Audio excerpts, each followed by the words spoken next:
That was Con Cuba No Te Metas, a song released by the Cuban government in response to the US government's antagonisms during the height of the COVID-19 pandemic. When Washington, D.C. Attacks, Cuba responds with solidarity and joy.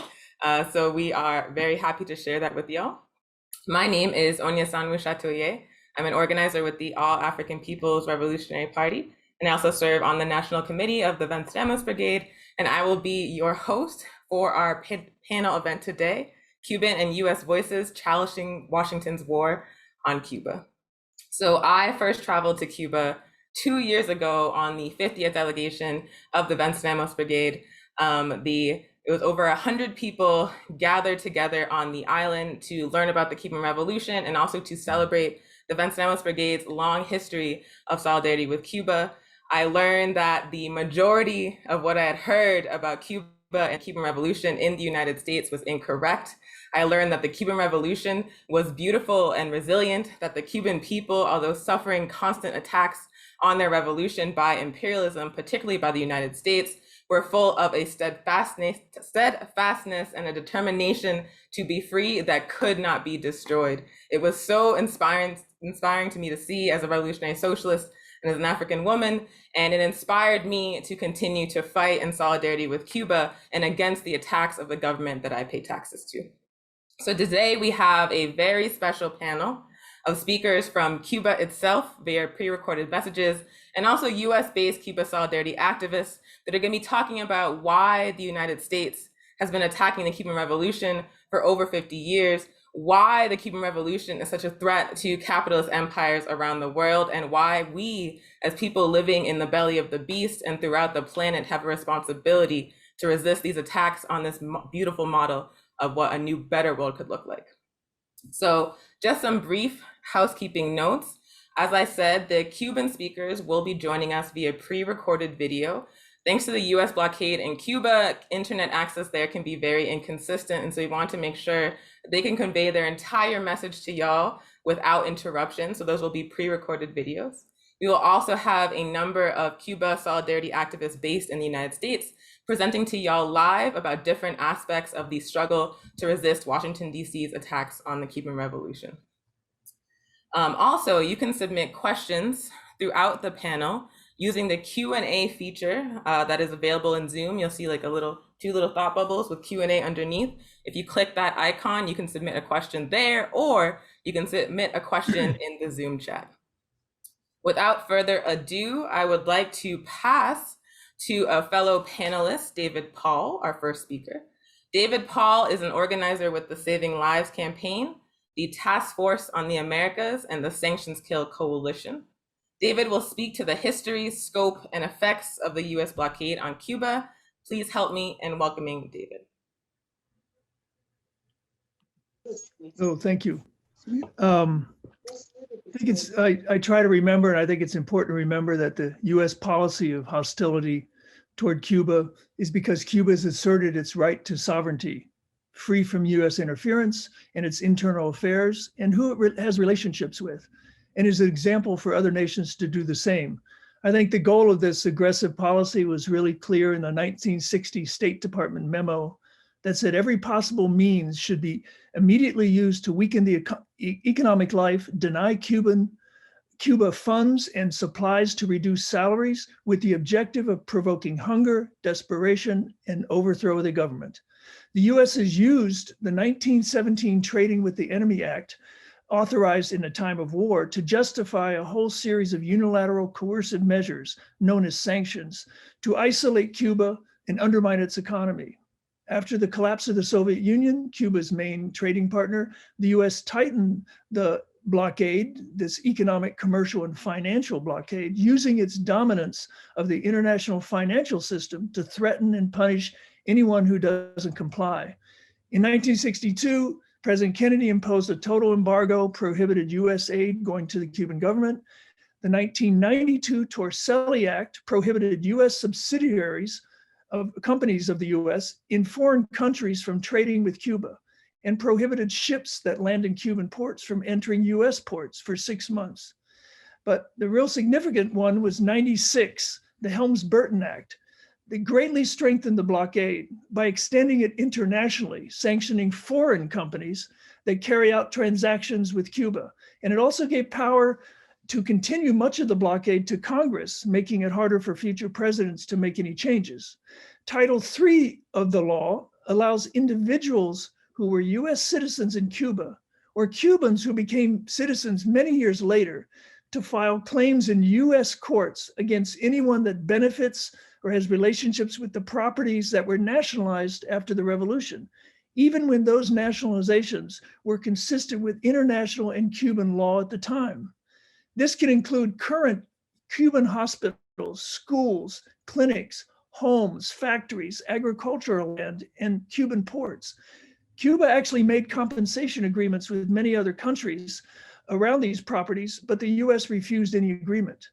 Fearing the risk of lawsuits, having their assets in the US seized, frozen, or losing trade with the large market of the US, most companies simply avoid trading with Cuba. All presidents up till recently had suspended the activation of that Title III law due to strong opposition from European countries who rightly declared that it's a violation of international law. And such an example of imperial arrogance for us to say, for other countries to ignore their own laws and comply only with ours. But in 2019, Trump activated the Title III of Helms-Burton, redeclared Cuba a sponsor of terrorism, and imposed 240 new sanctions that affect all aspects of Cuban life, and essentially targeting Cuba's main sources of income: tourism with a strict travel ban, limiting remittances from Cuban families abroad, discrediting Cuba's international technical and medical services, causing a loss of contracts, and all of this resulted in a loss of billions of dollars each year.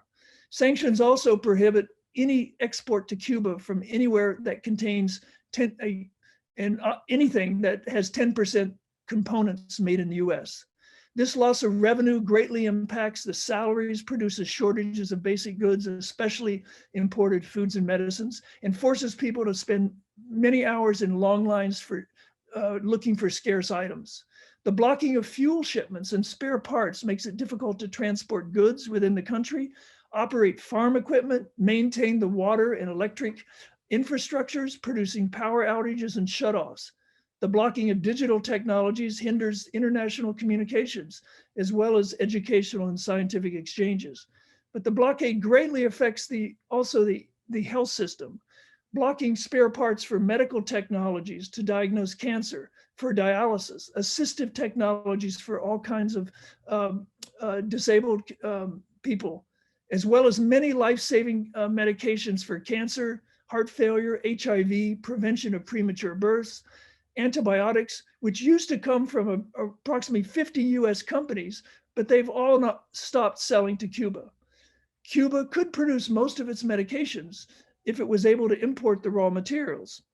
The blockade is especially cruel during a pandemic. In order to scale up its vaccine production, Cuba needs to import special reagents from very distant suppliers at very high cost. Purchase shipments of protective equipment, ventilators and syringes has been blocked because shipping companies either had major US shareholders or the companies were bought out by a US company. This is why the Saving Lives campaign, with contributions from many groups, has purchased millions of syringes to help Cuba's COVID effort and is now focusing on COVID medical supplies and food. Exemptions for food and medicine technically exist, but the licensing procedures are so complicated and they're mostly ineffective. It's important to mention too that Cuba developed a unique and effective treatment to prevent amputations due to diabetic ulcers and for the prevention and treatment of lung cancer. But these are all unavailable to the US population due to the blockade. Biden, rather than changing the blockade, says he wants to review the sanctions policy to see if it hinders a nation's response to COVID. But he completely ignores the reports from the UN Human Rights Commission that shows that that is exactly what sanctions are doing, as well as violating the most basic right of the UN Charter, the right of self-determination. He even added new coercive measures of his own. By continuing this blockade, the US is essentially acting as an international gangster. It is a form of war, collective punishment against the whole Cuban population. It's clearly being sustained by a blockade of information about these basic truths. Almost every nation has condemned the blockade, and Cuba's courage to stand up for justice deserves and needs our support to end this blockade. Thank you. Thank you once again. That was David Paul with the Saving Lives campaign on the Task Force on the America, talking about the impact of the US blockade on Cuba, and also talking about how the US government chose at the height of the COVID-19 pandemic, when Cuba was sending doctors all over the planet, medicine all over this planet, the US government chose to heighten the blockade to apply maximum suffering to the Cuban people. Thank you so much, David Paul. I would like to move on to our next speaker. That is Sophia Elijah. Sophia is an attorney who has studied Cuba's criminal justice system for 3 decades and has interviewed hundreds of Cubans on these issues: lay people, lawyers, judges, professors, government representatives, and formerly incarcerated people and their family members. Please welcome Sophia. Hi, thank you so much for welcoming me and allowing me to participate in this very important discussion. I'm going to focus on the hypocrisy that we witnessed very recently when Senator Blinken announced that the US was going to impose even more harsh sanctions on Cuba, using as its excuse so-called human rights violations in Cuba's prison system. I studied the criminal justice system and prison system in Cuba for decades, as our host shared with you. But I've also worked as a law professor in the United States for almost 20 years. I'm a criminal defense lawyer by training, having worked in that profession for almost 40 years. For 5 years, I was tasked with the responsibility of monitoring prison conditions in New York State, and I have traveled to federal and state prisons all over the United States. It's ironic that we're having this discussion on the 50th anniversary of the commemoration of the Attica prison uprising and horrible massacre that was ordered by then Governor Rockefeller of New York State, when over 1,000 men in Attica prison rose up in September of 1971 to protest the inhumane conditions under which they were being held. Conditions such as having access to only 1 roll of toilet paper a month. The fact that all letters written to people who spoke Spanish were routinely torn up because guards were unable to read them. The fact that there was no heat available in the prison in sub-zero weather, and similarly, no air conditioning exists in any of the prisons in New York State. Behavioral health treatment was a joke and continues to be so to this day. Not only was there a prison uprising in 1971 because of inhumane prison conditions, but throughout the history of prisons in the United States, there has been resistance to the inhumane conditions under which people are held. And in fact, just within the past 20 years, we have seen countless hunger strikes in prisons all over the United States because people cannot continue to suffer the inhumane conditions under which they have been held. The men who protested in Attica were requesting basic things like access to programs and educational opportunities, mental health care that was meaningful, and to be treated as human beings. What the men in Attica suffered back in 1971 sadly continues to this day. Physical abuse by guards is rampant throughout the prisons in the United States, but I'm going to speak more specifically about in New York. In 2015, for instance, Carl Taylor, who was a man who was serving a sentence in Fishkill prison in New York, was beaten to death by guards. Not only was he beaten to death, but then the guards engaged in a lengthy cover-up at the Fishkill facility. And the only way Mr. Taylor's family ever got any redress is that a team of very dedicated lawyers committed themselves to representing his family during a lengthy trial in which countless representatives of the New York State Department of Corrections and Community Supervision took the witness stand in court and lied without any consideration for the truth or the fact that they had murdered a man. Mr. Taylor is one of many. Samuel Harrell, Mr. Strickland at Clinton, George Williams at Attica, Herman Bell, the list goes on. Khalif Browder was beaten terribly on Island. At the Clinton facility in New York State, waterboarding is a common practice. People are beaten and routinely guards get away with this inhumane treatment to which people are subjected. I want to speak for a moment about what happens in women's prisons. Women are not given access to sanitary supplies without having to prove that they are in need of them. Only recently, in the past couple of years, was the practice of shackling pregnant women during childbirth eliminated.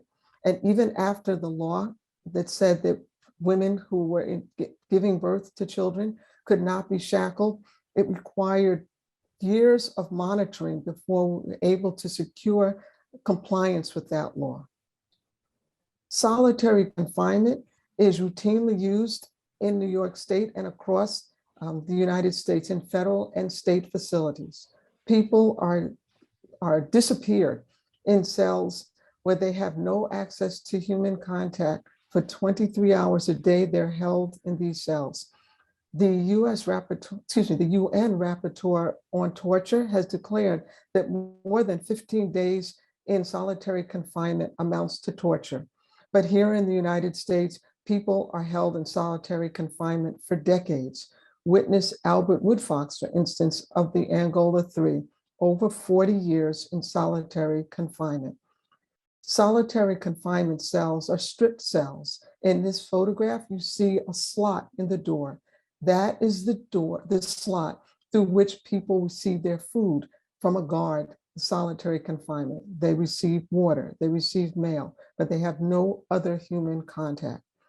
In New York, until just recently, and it took a lawsuit to do away with it, the only food that was given to people who were held in solitary confinement was something called the loaf, which was some substance that was packed together that consisted of soy and bread products that was mashed together. And that was the only food that people who were held in solitary confinement in New York State were given. Mental deterioration in solitary confinement is common. And in the federal system, the most harsh prison is known as Florence Adx, which is a maxi-max prison built into the side of a mountain in Colorado. And people are held in those cells for 23 hours a day.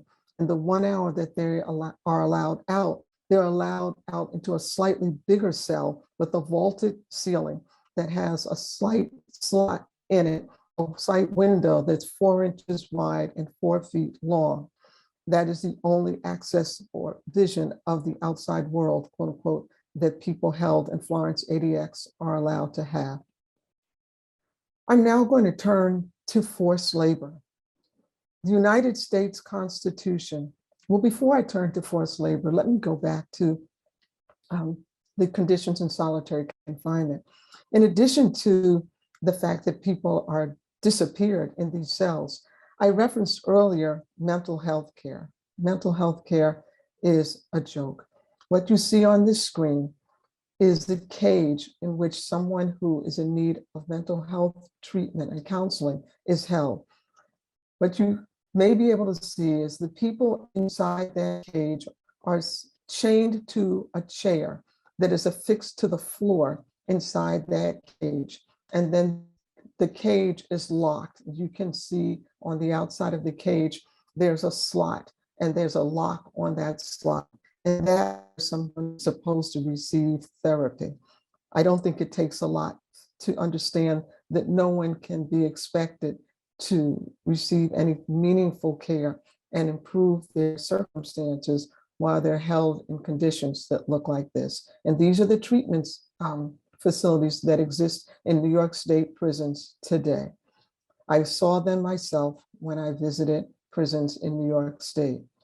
And while I'm talking, I don't think I shared with the audience that I had the opportunity to visit prisons in Cuba in the early 90s and 80s. And I can assure you that I saw nothing that vaguely represented any of the things that I'm describing to you that happens routinely in New York State. I'm now going to talk about forced labor. In the United States Constitution, the 13th Amendment, which ironically does away with slavery, carves out an exception for anyone who's convicted of a felony. Anyone who's convicted of a felony in this country can be forced to work for free. And that means, and the way it is played out in prisons throughout this country, is people are forced to work either for free or mere pennies a day. They are not paid anywhere near the fair market wage that they would receive if they were doing the exact same job on the outside of the prison. And that is the way that all the prisons throughout the country are run. Slave labor is what runs prisons. Slave labor, people who are incarcerated are forced to build trails, make trash cans, license plates, and a host of other things that are consumed by the public. Vocational training inside the prisons is a joke. People are trained on obsolete equipment so that when they come out and try to seek a job, they are not able to really qualify for the job because they haven't been trained on the equipment that is being used on the outside. There's no internet access for people who are incarcerated here in this country, but the irony is that when people are released from prison, everything that they need to do, including even applying for a job or for housing, they're supposed to do on the internet, but they've had no access to the internet while they're incarcerated. And employment discrimination, housing discrimination, licensing discrimination, and insurance discrimination are routine for people who have been formerly incarcerated. There are no such things as furloughs for people who are incarcerated here in the United States. You stay behind bars the entire time that you're incarcerated unless you go out to the hospital because you have a severe medical condition or you're taken out to court. Otherwise, you stay behind those walls until you have served all of your time. Last, but certainly not least, I want to turn to perhaps one of the most barbaric conditions or practices in the United States, which is the fact that children are routinely prosecuted as young as 13 years old, prosecuted as adults and incarcerated. And they are also held in solitary confinement. Here in New York, people as young as 18, 17 years old are held in New York City on Rikers Island in solitary confinement. We already know that solitary confinement does irreparable damage to adults. Imagine what it does to young people who are in the formative years of their brain development and their character. All of these inhumane conditions are routine in the United States, and none of them are conditions which I found in Cuba. So for the United States to dare to say that it wants to increase sanctions against Cuba for human rights violations in its prisons is the height of hypocrisy. And I hope that the audience understands and will join in solidarity with the Cuban people and resist all acts of sanctions and genocide. Thank you.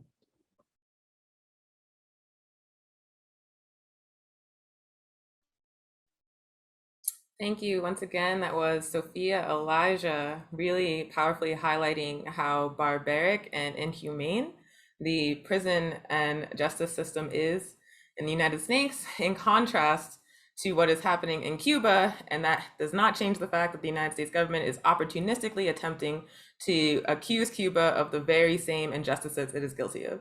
So thank you, Sophia, for laying that out.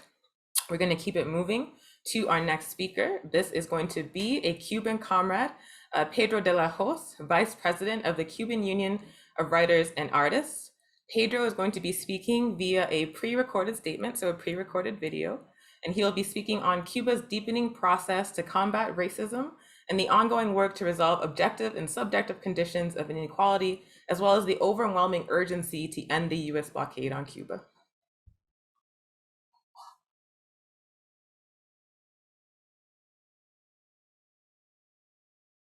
Saludos sobre todo esas voces estadounidenses que disienten y combaten de la corriente central impuesta por el gobierno de Estados Unidos y los sectores más reaccionarios de esa sociedad de hacerle la guerra a Cuba.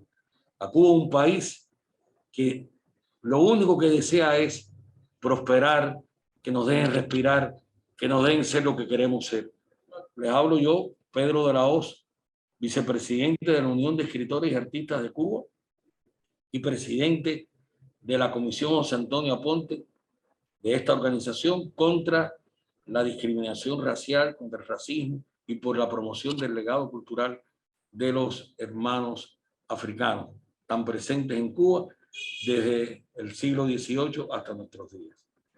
Es por eso que estar en este foro, donde compartiré ideas con ustedes sobre lo que estamos haciendo y sobre todo cómo nos insertamos en el programa nacional contra el racismo y la discriminación racial, puede ser una experiencia muy estimulante para ustedes. La labor del UNEAC y de la Comisión José Antonio Aponte influyó en dar un salto de calidad a nivel del gobierno en el tratamiento del tema.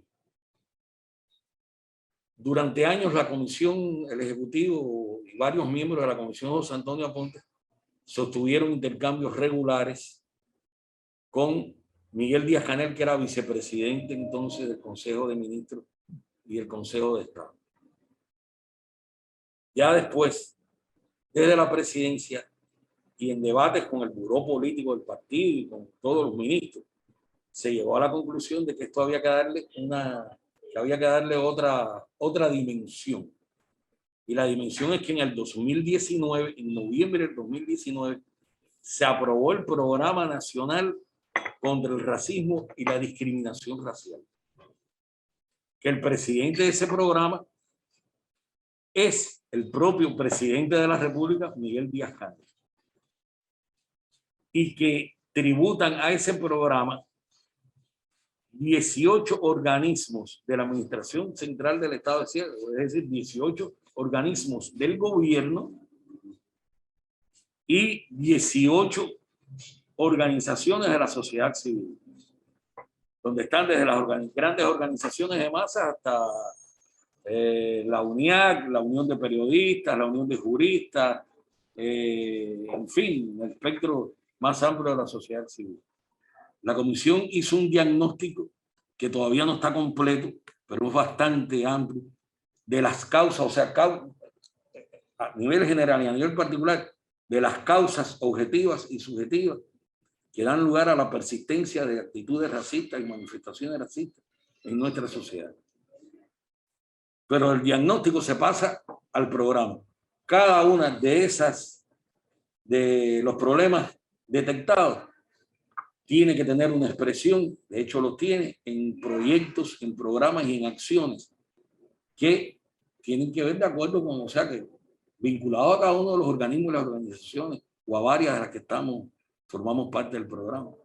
El programa tiene un equipo coordinador para no hacer, o sea, todos sesionan una vez al mes, ahora con la COVID no. Pero bueno, se ha mantenido más o menos un ritmo de consultas y de intercambio. Pero sí hay un equipo coordinador permanente que lo forma, que está formado por el Ministerio de Cultura, el Ministerio de Relaciones Exteriores, el Ministerio de Ciencia, Tecnología y Medio Ambiente, porque a esto hay que ponerle ciencia, y la UNEAC, que ha sido la organización de la sociedad civil con una mayor penetración y con mayor consistencia en el tratamiento del tema. Y hemos abordado, para decir brevemente en nuestra agenda, desde problemas generales como el diagnóstico hasta problemas particulares como es cómo si existe en realidad en la escuela una educación antirracista y qué hace falta para que en la escuela cubana esté una educación antirracista. Si en la salud, o sea, si los indicadores de salud responden por igual por la coloración de la piel. Si hay un problema largamente detectado, y en eso estamos trabajando, que es el blanqueamiento de la educación superior. Hay carreras donde hay más blancos que negros, donde hay más tradición, donde hay un mayor acceso de blancos. O sea, que están sobre representados, que es la palabra que nosotros usamos. Los negros o los blancos por carrera, y a qué se debe esto. Y cómo hacer que nuestras universidades, que eso tomará tiempo, pero hay que diagnosticar y tomar acciones desde ahora.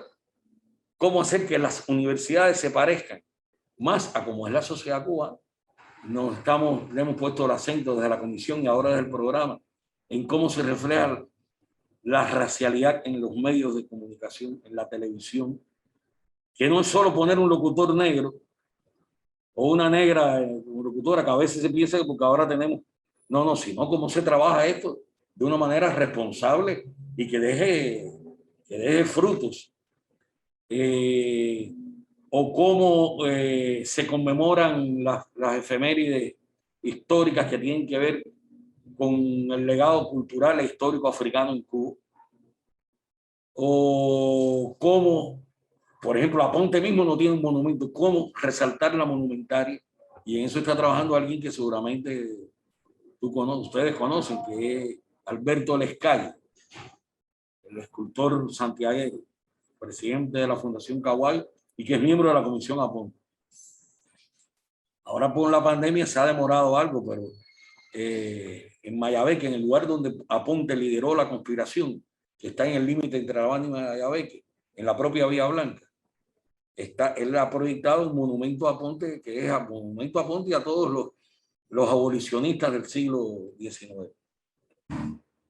Y cómo también preservar la casa del general negro de las tres guerras, Quintín Banderas, que hay un proyecto muy adelantado. Es decir, que también nos dedicamos, hay un subprograma dedicado a la memoria histórica. Uno de los problemas que más preocupa es que en el programa, en el diagnóstico está fijado, son las vulnerabilidades sociales. En eso tiene que ver también los programas de desarrollo local, porque sí, hemos llegado a la conclusión y a la convicción de que muchos problemas sociales no se resuelven solamente desde una mirada nacional, sino que tiene que ver con las miradas de las comunidades, con las miradas locales. Algo que ahora en estos meses se está haciendo, porque ya nosotros lo veníamos haciendo desde mucho antes. Si no hubiera bloqueo, estuviéramos mucho mejor. Mucho mejor. ¿Cómo ayudaría el fin del bloqueo? Las condiciones objetivas. En que los programas, hay un componente material en estos programas, en el programa, de mejoramiento de los barrios, de mejoramiento de las condiciones de educación, materiales de educación, de acceso a materiales, a productos científicos, a productos biotecnológicos, a pesar de que la biotecnología en Cuba es bastante avanzada, a productos de las industrias más novedosas, al acceso a tecnologías de la comunicación, que si eso se fuera expedito, si se pudiera comprar, no digo que nos den gratis, sino que si pudiera negociar normalmente con las empresas estadounidenses, si los bancos que tienen relación con el mundo de las finanzas en Estados Unidos no pusieran tantas restricciones, seríamos como cualquier otro país del mundo. Y ya entonces, bueno, que nos dejen equivocarnos. Si lo hacemos mal, somos nosotros. Pero no que no nos pongan condiciones para que lo hagamos, para que nos sintamos que lo hagamos mal. Y hay programas estos en los barrios que indiscutiblemente, si las condiciones materiales de Cuba fueran mejores, se podría cortar la distancia entre la vulnerabilidad y la normalidad, entre el daño social y la reparación del tejido social. Eso objetivamente es así. Y sobre todo que hay una cosa que está luchando el programa también, que déjame decir. El programa, en la estrategia de comunicación del programa nacional, está la sensibilización de los políticos. Porque no todo el mundo piensa como Díaz-Canel o como Alpillo, el ministro de Cultura, o como Lázaro Espósito en Santiago de Cuba, donde ha sido un aliado del programa. Hay gente que le pasa por el lado de los problemas y no los ve. Y eso también es parte también de insensibilidad y también, ¿por qué no? Hay algunos que tienen actitudes racistas porque el racismo va adentro. El racismo va desde gente que dice que en Cuba no hay racismo, pero no le gusta o que dice, no, aquí en Cuba todos somos iguales. Dirigentes, o sea, gente políticamente, se supone políticamente formada. En la parte objetiva, que nos quiten el bloqueo y que nos dejen vivir, pero en la parte subjetiva hay mucho que trabajar. Y en eso estamos. En eso estamos. En sensibilizar a la gente, en sensibilizar en primer lugar a los cuadros. Y en acercar la solución de los problemas a donde están los problemas, que es en la comunidad. En Cuba hay manifestaciones racistas, pero en Cuba no hay racismo institucional. En Cuba no hay racismo institucional. Y estructural en muy pequeña escala, que es la escala que tiene que ver, o sea, una escala mucho menor que haya. El racismo estructural tiene que ver con las condiciones objetivas que no nos han permitido todavía el desarrollo. En Estados Unidos hay la matriz, parece muy aceptada, de que la comunidad afroestadounidense es una gran minoría étnica. En Cuba partimos del principio de que no hay afrocubanos, sino cubanos, nadie en la calle. Tú lo sabes perfectamente, nadie te dice, te dice, no, yo soy negro, soy mulato, pero soy cubano. No encontrarás a nadie, salvo algunos en los últimos tiempos, que imitan el modelo, otros modelos, que dicen, yo soy afrocubano. La matriz o sea, aquí existe, en la cultura se habla de cultura afrocubana desde los años 20, que es la cultura que refleja o recrea el legado cultural africano. Eso tuvo su justificación y se respeta eso de hablar de las culturas afrocubanas o de las religiones afrocubanas, pero la identidad de la persona no es ser un afrocubano, es ser un cubano que puede ser negro, mulato, chino, mestizos somos todos, porque también se ha probado que en Cuba todos somos mestizos. A pesar de que reconocemos de que quedan vestidos de racismo, de que hay que luchar contra el racismo, la revolución del mismo año, de los años 59 al 61, se avanzó tremendamente. En Cuba las playas estaban divididas. Hay una ciudad de Cuba, Santa Clara, donde los negros tenían que ir por fuera del parque y los blancos no podían entrar al parque. Eso se abolió en el propio año 59. Los clubes, o sea, los círculos sociales, los lugares de recreo, eran para negros y para blancos. Eso no existe. Eso se eliminó. Las escuelas, habían escuelas en que había predominantemente matrículas blancas y predominantemente, o sea, para que un negro estuviera en un colegio de los administrados por la iglesia era muy difícil porque había que tener mucho dinero y los negros no tenían dinero. Y si cuando tenían dinero los miraban así, los miraban mal mirados. Hace 60 años o 70 años, decirle a un cubano que fuera a pelear por África, decía, ¿qué yo tengo que hacer en África? Pelear por la libertad de África. Y fueron negros, mulatos, blancos, cubanos de todos los colores, a pelear por África, 30.000 cubanos, más, o sea, 300.000, que sea una cifra de miles de cubanos. Y eso también es una muestra de solidaridad y de que algo de la cultura antirracista existe. Lo que pasa es que hay que terminar de completar la obra de justicia social de la revolución en lo material y en lo subjetivo. Porque donde el racismo está más arraigado es en estas pequeñas actitudes. Hubo un chofer uno de los pocos, un chofer de taxi, de taxi particular, que le dijo a una negra, no, bájate de mi auto que yo no monto negra. Y la mujer lo acusó. Y el hombre perdió la licencia de chofer, y salió por todos los medios, y el hombre salió después el hombre se sentía mal y vino a verme un día y dijo, pero la culpa es tuya. ¿Para qué lo hiciste? Porque perdió posiciones económicas, propiedad, todas esas cosas. Porque está en la ley, porque el Código Penal cubano no hace falta un nuevo Código Penal para ver que eso es punible. Y es ejemplo para otros que pensarían hacerlo. Salió el periódico Trabajadores, eso fue tremendo, eso es ejemplar. Sí, les garantizo, amigos de este foro, que somos auténticos y que vamos a defender lo que creemos y que nadie nos pueda arrebatar estas banderas y estos sueños.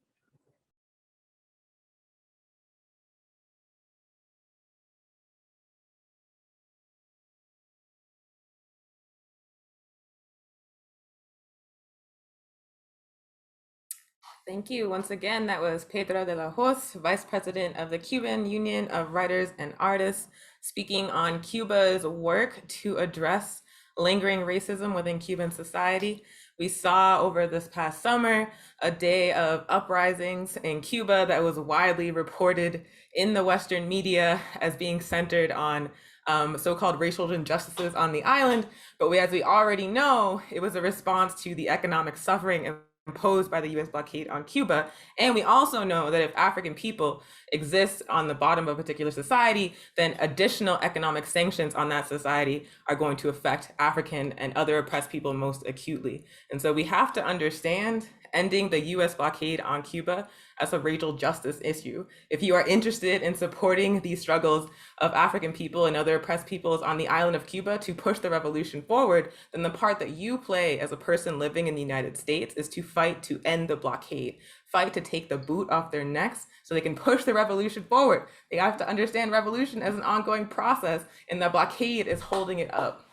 So we're going to keep going with another great speaker. Next, we're going to hear from Obi Egbuna Jr. of the Get Out of Cuba's Way campaign, as well as the Zimbabwe-Cuba Friendship Association, who's going to speak on the need for restitution, repair, and redemption for damages done by the blockade, as well as cultural and educational linkages with Cuba and more. Good afternoon, everyone. On behalf of the Zimbabwe-Cuba Friendship Association, on behalf of the Get Out of Cuba Way campaign, we are humbled and thankful for the invitation that we received.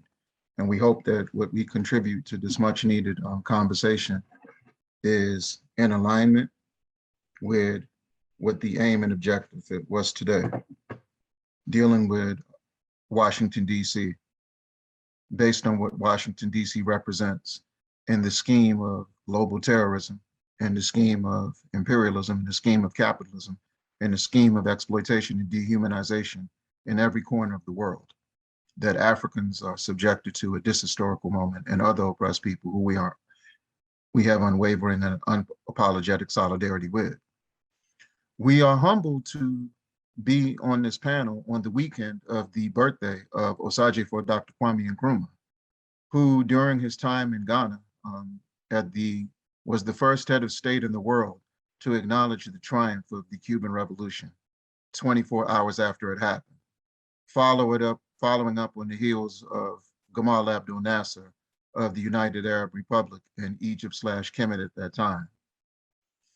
In July, we started another appeal, and this one is it's a call for restitution, repair, and redemption for the Cuban people in defense of their sovereignty and national liberation.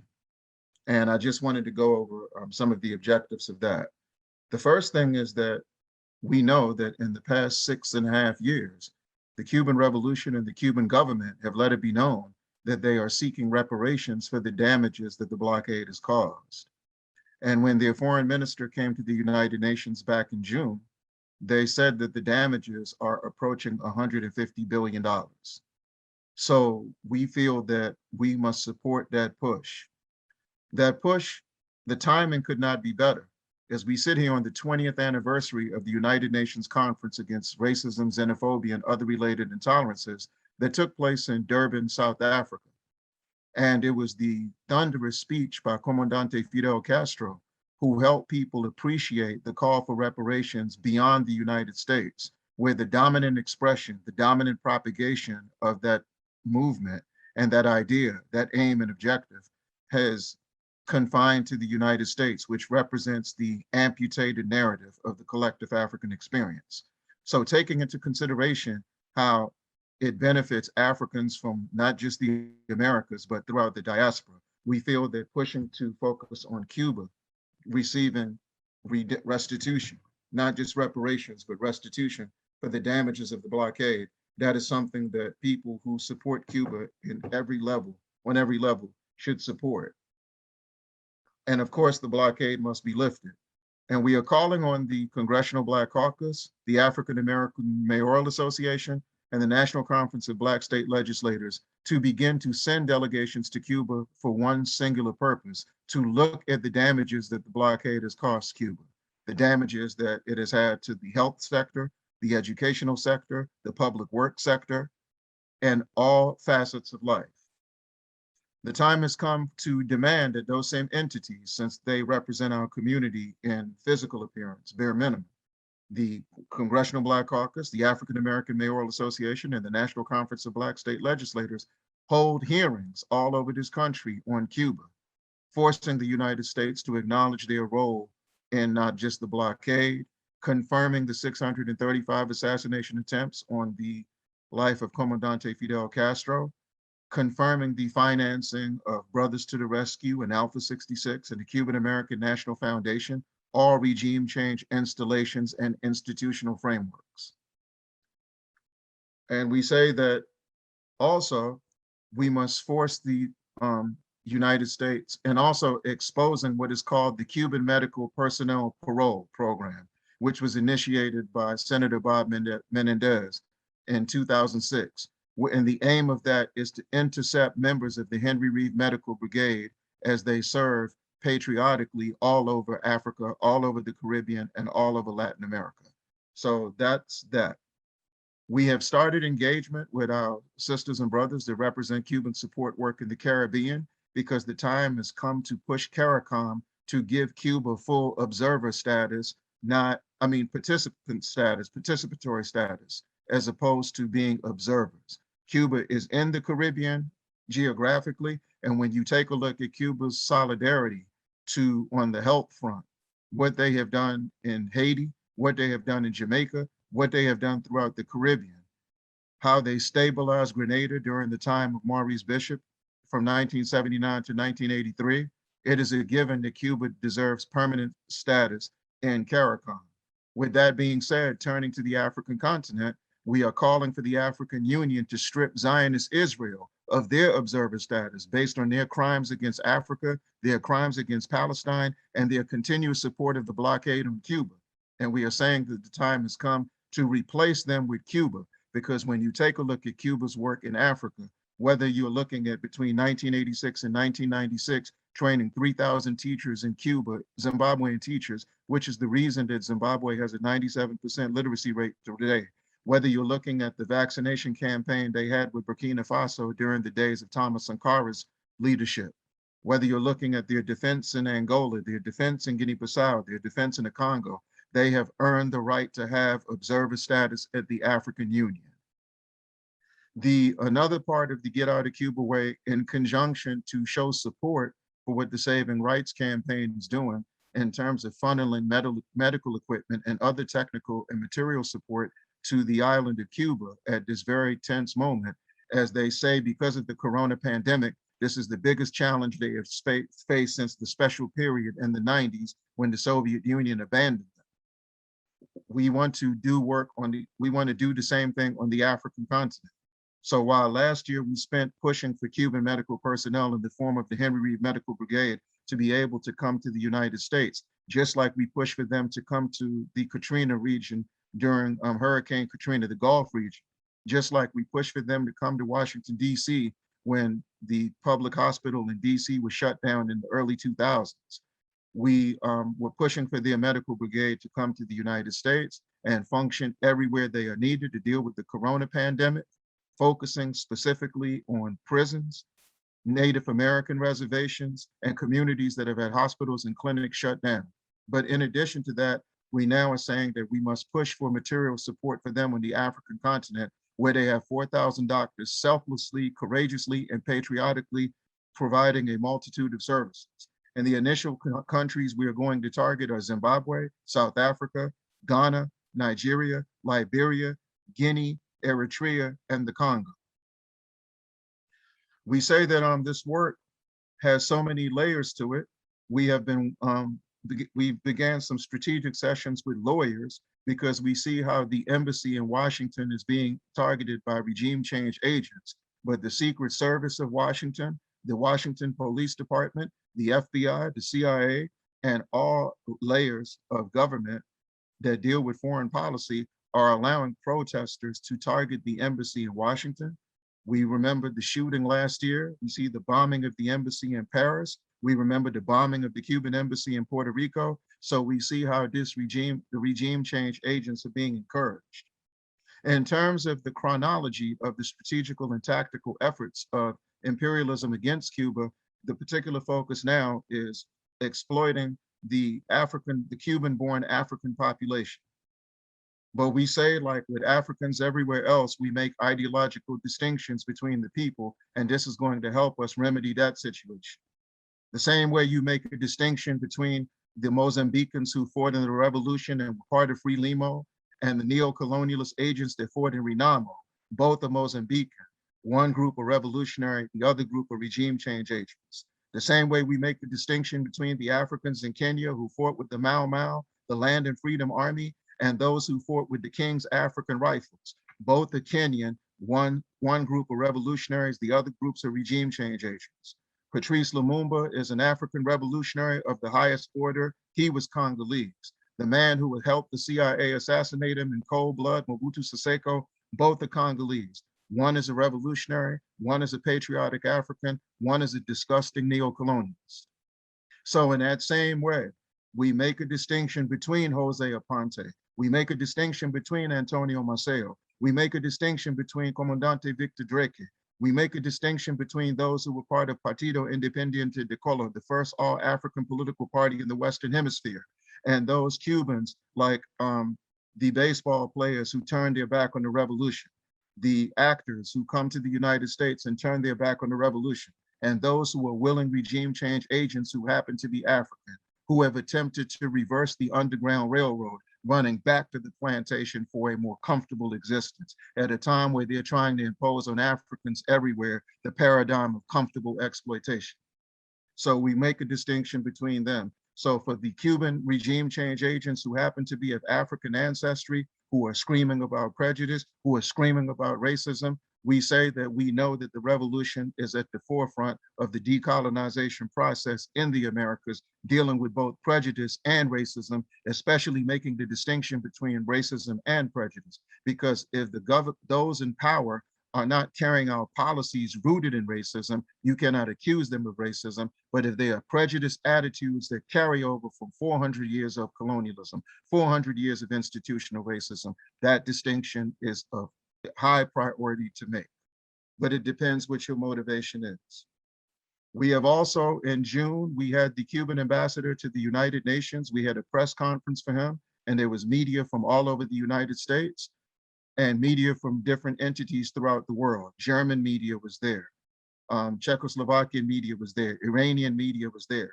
And the objective of that is because we are going to work with Prensa Latina in Cuba to establish a press corps throughout the diaspora that will work in solidarity with them to combat the propaganda aimed at isolating them, aimed at dehumanizing them, aimed at criminalizing them. In terms of the artistic work, we will continue what we have been doing. Between 2013 and 2016, we produced 3 albums with Mutulu Olubala, also known as M1 from the internationally acclaimed hip hop group Dead Prez. We did 3 albums in less than 3 years, over 100 songs of music that were multi-genre and cross-generation. And in the last year, we have done 2 concerts to show our support for Cuba all over the African world. And we did a concert July 26th weekend last year, and we did one at the end of February of this year. And when you combine the count of them, we had artists from 14 African nations participate.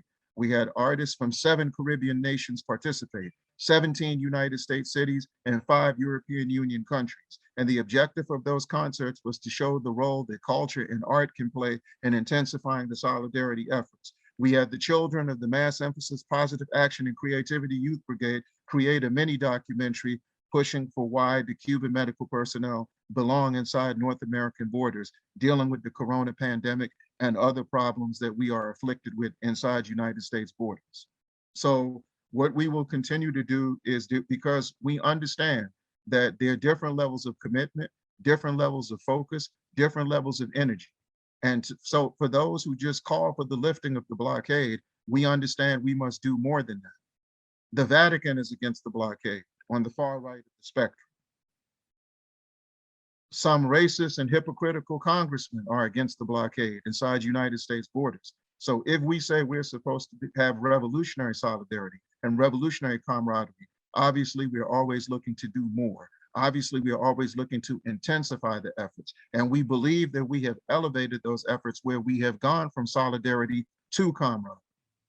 And because of that, we know that the consistency that is required, the focus that is required, and being able to maneuver regardless of sabotage attempts, regardless of what is supposed to be constructive criticism of our efforts, we just are going to push forward. So that appeal calling for the restitution, repair, and redemption for the Cuban people in defense of their liberation and solidarity, that will be available publicly this week.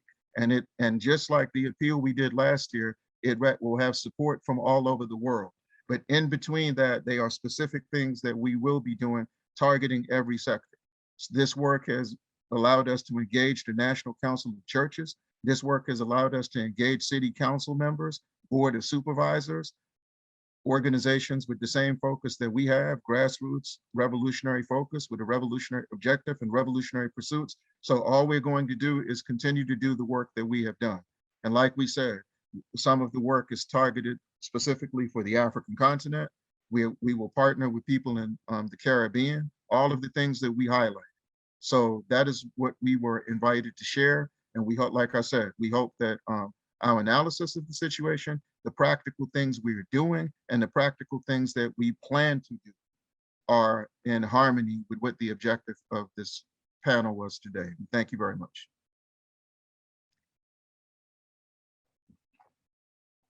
Thank you once again. That was Obi Egbuna Jr. of the Get Out of Cuba's Way campaign, as well as the Zimbabwe-Cuba Friendship Association with some fire, talking about how the U.S. is attempting to weaponize compradors in Cuba to attack the Cuban Revolution with accusations of racial injustice, talking about how the U.S. owes Cuba reparations thanks to the trillions of dollars it has cost the Cuban economy because of the U.S. blockade. So thank you so much, Obi, for that contribution. It was great. Next, first of all, housekeeping note. Again, we're going to have a question and answer period at the end of the panel discussion. So as you're listening to the speakers, if you have any questions you want to ask them, you can use the Q&A feature of Zoom to submit those questions, and we'll have space for that after all the speakers have gone. Next, we are going to have another pre-recorded video from another Cuban comrade. This comrade is Abel Prieto, president of Casa de las Americas and Cuba's former Minister of Culture. Abel Prieto will speak on the U.S.'s cultural war and subversion against Cuba.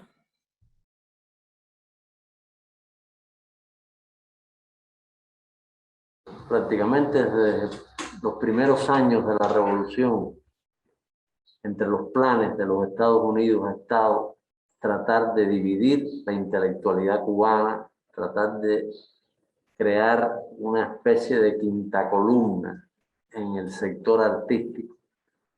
Ellos han intentado siempre crear en Cuba una disidencia, entre comillas, artística e intelectual. Los hechos estos asociados al llamado movimiento de San Isidro y después al 27 de noviembre, 27N, tienen mucho que ver con esa obsesión, crear un grupo, un frente, como se le quiera llamar, un movimiento, le llamaron en este caso, de personas que respondieran a las indicaciones de Washington, que recibieran dinero, que vendieran su alma al diablo y que atacaran a su patria, y lo han ido encontrando en este grupo de gente sin ningún valor artístico. Son personas que se disfrazan de artistas para lograr, vamos a decir, resonancia mediática. Y bueno, estuvo la tristemente célebre huelga de hambre de San Isidro, donde nadie realmente estaba haciendo ningún tipo de restricción alimentaria, ni mucho menos, no había ninguna huelga de hambre. Pero bueno, en los medios, tanto en los medios que tienen aquí, ellos tienen un grupo de medios digitales que reciben dinero, algo está demostrado, no lo niegan, publicaciones que reciben dinero de los Estados Unidos, y esas publicaciones se convierten como en una especie de trampolín para cualquier noticia falsa, cualquier leyenda que se quiera fabricar aquí en el país. Entonces, bueno, hubo la leyenda de que había un grupo de artistas, entre comillas, en ese barrio muy humilde de San Isidro, de Centro Habana, que estaban haciendo huelga porque otro artista, entre comillas también, aquí hay que poner demasiadas comillas, otro artista, entre comillas, un rapero supuestamente, había sido detenido injustamente por desacato. ¿Cómo se llama? Creo que se llama Denis Solís, si no me equivoco. Entonces, se inicia esta huelga de hambre y después todo eso se desinfla. Eso duró muy poco tiempo. Existe todavía en los titulares de la prensa que está obsesionada con el tema de Cuba, pero realmente una cosa es la realidad virtual y otra la realidad real, valga la redundancia. Yo fui el rapero, ha recibido mucha cobertura con su canción. Es el Guaidó, lo están preparando como Guaidó cubano, sí. Sí. ¿Y cómo es eso? Gloria, uno de las trampas que nos tienden, no solo a Cuba en general, en el mundo entero, que la reacción y el imperialismo le tienden al artista de izquierda o vinculado a un proceso progresista, es darle celebridad si se convierte en un traidor a esas ideas. ¿Comprende? Es decir, para un artista que no sea demasiado brillante, el camino de la traición a su patria en el caso de Cuba, me imagino que en el caso de Venezuela, de Nicaragua, de otros países sea igual. Es decir, un artista no muy brillante de pronto se convierte en alguien famoso, esa palabrita famoso, celebrity, esa palabrita terrible, asociada a la estupidez, a la tontería, a la mediocridad, todo eso, pero también a la traición. Es decir, de pronto te puedes convertir en una celebridad si traicionas tus ideales, si empiezas a asumir un discurso anticomunista. Una de las cosas patéticas de Yotuel es que se ha aliado en España al partido neofascista, al partido de ultraderecha Vox, y estuvo en una manifestación con algunos de los líderes, vamos a llamarle así, de Vox, del partido fascistoide ¿Y fue a la Casa Blanca? Sí, claro. A Lo tocar la recibieron. mano de Biden y de Roberto Menéndez. Sí, claro. Y habló al Parlamento Europeo Sí, pidiendo invasión. Claro. Gloria, es muy significativo que esta nueva contrarrevolución, vamos a llamarle así, cubana, tenga también mucho interés en tratar de degradar los símbolos nacionales, degradar la bandera. Le dan dinero a gente para que en determinados bustos de Martí los salpiquen de pintura, de lo que sea. Tú te das cuenta que eso es una especie de denominador común de muchas de las acciones de esta gente. Tratar de dañar el repertorio simbólico tan sagrado de la Revolución Cubana y de la nación cubana. Eso está en los manuales, Gloria, eso está en los manuales de guerra no convencional, están los manuales del golpe blando, todo eso, dañar los símbolos que te atan al pasado. ¿Cuál es el mensaje que reciben los adolescentes cubanos, los jóvenes cubanos en las redes? Disfruta el momento, no mires atrás. Lo que dijo Obama aquí, no miren atrás. Disfruten el momento, la vida es corta. Es decir, la idea de tratar de cortar los vínculos de un joven, de un adolescente, de un niño con respecto al proyecto colectivo. La idea es enfatizar: defiende tu proyecto individual, vete del país, trata de prosperar como empresario.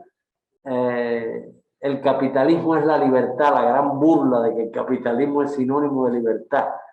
Habría que poner todas esas fuerzas revolucionarias de la cultura y de la educación, digamos, articularlas todavía más, articularlas de manera superior, para enfrentar esa gran tendencia a la disgregación, a la frivolidad, a la tontería.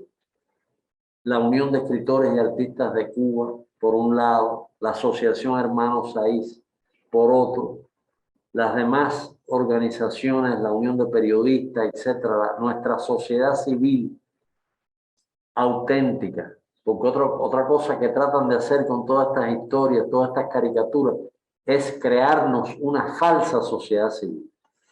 Una sociedad civil patrocinada y financiada por el enemigo histórico de la Revolución Cubana, que es el imperialismo americano. Nuestra sociedad civil tiene una gran influencia.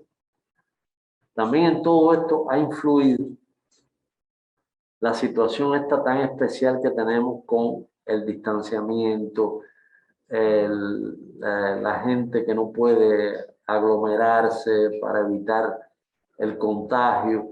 Todo eso influye en el estado anímico de la gente. Todo eso influyó el 11 de julio también y el 12 de julio. Todo eso ha influido en estos últimos tiempos en Cuba como algo que, digamos, hace más difícil la comunicación, hace más difícil lo que hacíamos. Yo dirigí la Unión de Escritores y Artistas de Cuba en los años 90, en el peor momento del periodo especial, y una cosa que hacíamos cotidianamente era grandes asambleas allí en la sede de la UNEAC, donde la gente estaba horas y horas debatiendo todos los temas humanos o divinos. Eso fue muy importante, ese tipo de ejercicio democrático de verdad que hacíamos en la Unión de Escritores y Artistas en esa época. Hoy eso no se puede hacer hasta que no logremos efectivamente vacunar a toda la población, que lo vamos a lograr sin ninguna duda. Estas organizaciones sociales que mencioné han mostrado en esta etapa su fuerza, su influencia, su legitimidad. Y eso ha ido debilitando todos estos planes de nuestros enemigos. El propio primer secretario y presidente nuestro, Díaz-Canel, ha estado con los barrios todo el tiempo. Gerardo, que es hoy coordinador de la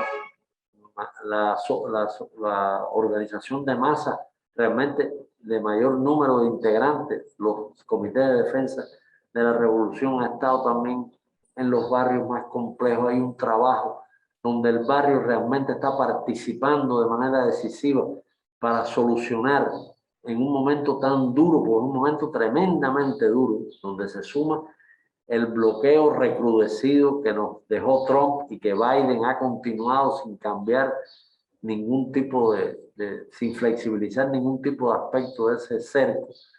Está la pandemia, los enormes gastos que ha tenido que hacer el país para enfrentar la pandemia, las secuelas económicas de la pandemia. Una de las cosas de las que vivía, uno de los renglones de los que vivía Cuba y recibía algunas divisas para sortear el cerco de los Estados Unidos, era el turismo.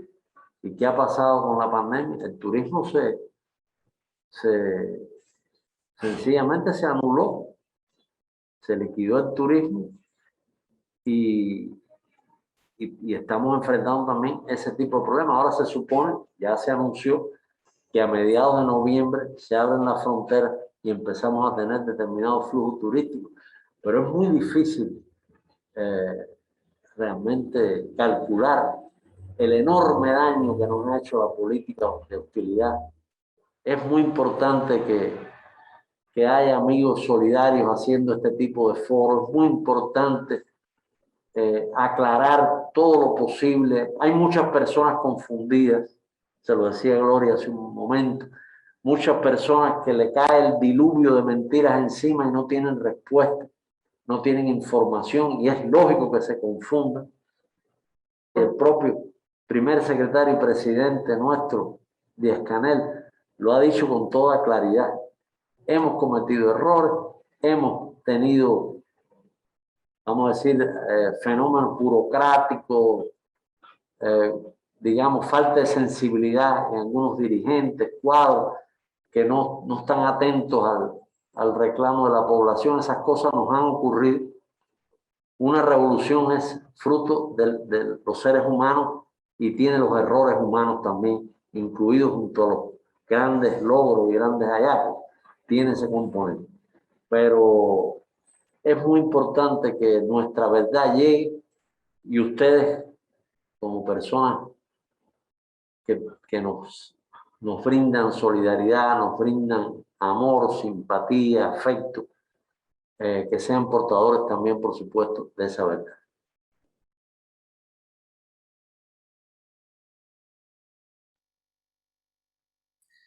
Thank you. That once again, that was Abel Prieto, president of Casa de las Americas and Cuba's former Minister of Culture, talking a little bit about the U.S. government's soft coup strategies, attempting to fund and train dissidents to attack the Cuban Revolution from the inside, and to unfortunately win support of some liberals within the United States. Thank you once again to Abel, who joined us via pre-recorded video. We have one final presenter before we get into the questions and answer portion of this panel. And once again, if you would like to ask a question of any of the panelists you've heard today, you can use the Q&A feature of Zoom to submit your question or just put it in the chat. But our final presenter will be Gloria Lariva. Gloria is an organizer with the Anti-Coalition and coordinator of the Cuba and Venezuela Solidarity Committee. Gloria will speak on Cuba's achievements dealing with the pandemic, as well as the continued attempts from the U.S. at subversion and regime change.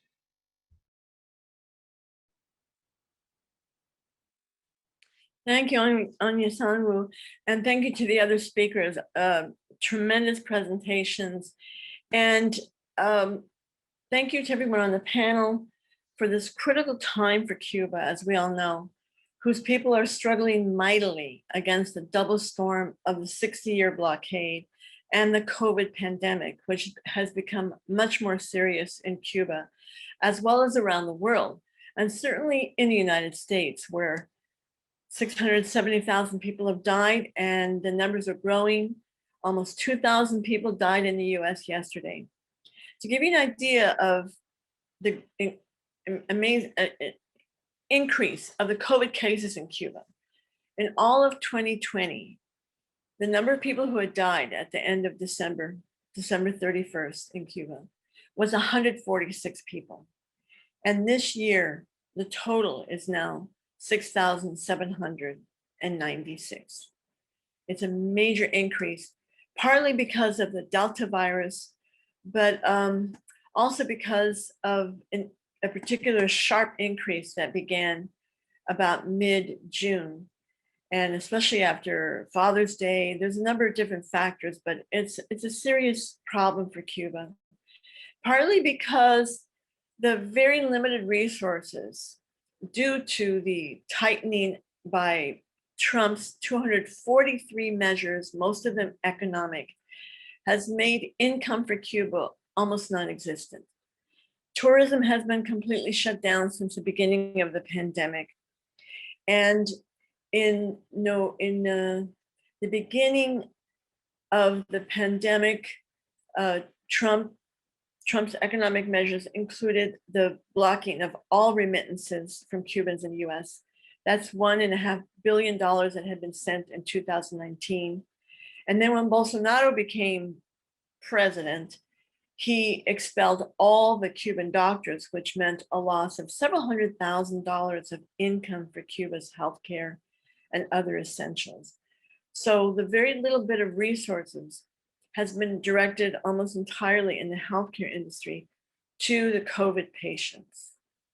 And so I think that what others have mentioned, like the Global Health Partners, the Syringes Campaign, and other medical aid, has been extremely important. Mexico, Venezuela, Russia, China, Bolivia, and other countries, Nicaragua, have been helping. Much, much more is needed. I want to salute Sophia for what she said in talking because of Cuba being accused of police repression and the criminal justice system, for her to talk about the criminality of the US system. Imagine the US accusing Cuba of police repression when more than 1,000 Black, Latino, and young people are murdered by the cops here every year, with very, very little of them not even a handful being convicted, and it's only by struggle. And this is why what David Paul quoted from a US State Department from Lester Mallory, way back in 1960, the intent of the blockade to cause suffering and economic degradation. This is 60 years of that. It shows the absolute criminality and cynicism of the US to be doing this in the time of pandemic. And it's why they're doing that. It's why all of a sudden on July 11, after the cases of COVID had gone up so sky high, that a long planned plot of these demonstrations suddenly sprung up out of the sky on a Sunday morning. And despite Biden's campaign promise that he would return to the Obama policies of allowing more travel and other slight lightening of the blockade, Biden has completely adopted Trump's policies and added more, with sanctions every week of 4 weeks he has announced and promising more. He says that he's been threatening to invade Cuba's communications with internet, not because the US wants Cubans to have Wi-Fi. It's intended to continue the subversion. Some of that subversion has included Miami-based organizations paid by the CIA and their front groups like the USAID and the NED, National Endowment for Democracy. They have actually been looking for people inside Cuba with their Facebook or their Twitter accounts and offering people money. One teenager in November, very recently, he threw a Molotov cocktail at a gas station because he was offered 500 CUC, the old currency. It's almost $500. And 2 men were the ones, as Abel Prieto said about the Jose Marti statues being splashed with paint and animal blood, pig blood, that 2 men admitted to it after they were caught on camera. And they were offered money to do that, to desecrate 18 statues of Jose Marti. More could be said about this US tactic of counter-revolution. But what I want to talk about is what I saw in my latest visit. I was in Cuba for 2 weeks in late May and early June. And then I just returned 4 days ago from a 2-week trip. I was there both times coincidentally in the same house there with Gail Walker, the daughter of Lucius Walker, who's now the director of IFCO Passes for Peace, and her comrades in the medical school campaign. And among the 4 of us, we brought as much medicine as we could bring in our suitcases because that's how much the need is, and anything you can bring is helpful. And in my last visit, which I intended to interview many, many people, in which I was able to, but also to go to the neighborhoods to see what is happening in the streets after July 11. And the first thing to know about Cuba, sisters and brothers, is that 60 years of blockade not only blocks the right of Cuba today to trade freely for food and medicine, construction materials, and other things, it has also meant 6 decades of inability to build new housing that is needed, to update water and sewage lines, to build and fix roads. And when hurricanes hit, it is in the Caribbean, as when Cuba was slammed, for example, by 3 major hurricanes, just one example. In 2008, I was there during one of the hurricanes. Tens of thousands of homes were destroyed and hundreds of thousands damaged. Thousands of acres of crops are ruined and much more. So when July 11 happened, President Díaz-Canel went to one of the sites of protest to talk with the people, to hear them. And the next day, he held a 4-hour live session with the people on TV and radio to explain the crisis of, for example, the electrical power plants that are failing. Just last Thursday on Cuban television, the Minister of Energy and Mines and other officials that work with the electrical power system of Cuba, they have been explaining almost daily the fact that power plant after another keep failing. And out of 20 power plants, 18 are in need of maintenance, serious maintenance. And 16 are in dire need of maintenance because they keep failing. And they're very old. They need spare parts. They need complete rebuilding, and it's not available because of the very limited resources and income that the country has at this moment. And the enormous cost of the pandemic, as I said. And yet, even though Díaz-Canel and others went out into the neighborhoods and have been every day in the streets of Cuba, but even before that, the Communist Party of Cuba had its Congress in April. And from that Congress, they said, the goal is an ongoing work in the neighborhoods, in the community, that the leaders, the cadre, the members, the mass organizations, we must be in the street. So they were ready for that as after it happened on July 11th. It was accelerated, the building and the helping the neighborhoods, but it was already working. So 65 neighborhoods have been selected. The ones that are most marginal, the ones that need the most help, the ones that have urgent matter of roads, of fixing housing, water, and sewage. And I had the great privilege of accompanying Geraldo Hernandez, who was one of the Cuban 5 heroes imprisoned in the US for 16 years for fighting US terrorism and protecting their population. Anyway, he is now the leader of the Committees in Defense of the Revolution. And he and President Díaz-Canel, as I said, have been daily going to the neighborhoods to converse and see what's urgently needed. Resources very scarce, but they are doing their best now to asphalt the roads, to put asphalt as quickly as they can. And I'll show a few pictures. I have some help from our technician. I went to the Buenos Aires neighborhood, and you can see Geraldo here in the middle. Everywhere he goes, people come out to greet him. And there were local leaders and people from the community who came to see him. And I filmed some of this, but next, please. Next picture. Okay. And for example, in the country now, the priority is going to be given and this urgent attention to mothers, single mothers with 3 children or more. You know, they're starting at that basis. And this mother has 3 children in the Buenos Aires neighborhood. And Geraldo was talking with them because in their last visit about 3 weeks ago, they decided that because her housing was in such bad shape, they're building her new housing. Now, as people have explained to me, many of these neighborhoods are marginal because they're really settlements. In Cuba, from the beginning of the revolution, for you to move from one province to another, you actually have to get permission and for the arrangement for you to have housing where you move to, a job, and for the infrastructure to be able to handle people moving. But many people in recent years have been moving to Havana, it's the capital, not like Mexico City where 25 million people live because there's no services countrywide, but people have moved to Havana and have set up basically illegal settlements.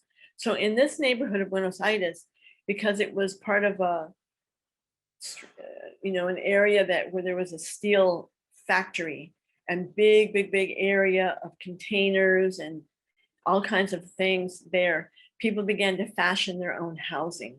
So it was rudimentary housing at best. And there was no sewage or water line, so people made do. But it's become untenable. So people like this woman, as a priority for having 3 children, is getting a new home built. So we came to see them again. She was very happy. The kids were happy. And then next, please. And this woman is from the neighborhood of El Fanguito. Now, El Fanguito is not a new kind of settlement. El Fanguito is an old neighborhood that existed before the revolution. And fango is one of the words for mud in Spanish. So El Fanguito is kind of like the little muddy. It's next to a river. It's a very, very rundown neighborhood. Really poor housing, no roads, dirt roads. And it has a long history. So what they're doing here is they're choosing 20 families to start where they can get the materials, and they have to look for getting the materials ready. Everywhere I saw construction crews in all these neighborhoods I visited, New sidewalks have been put in. People are very happy to have sidewalks they can walk on. Many, if you've been to Cuba before, a lot of sidewalks are torn up by these trees that just uproot everything. And that was the case in some of the areas we were in. This woman is also a mother of several children.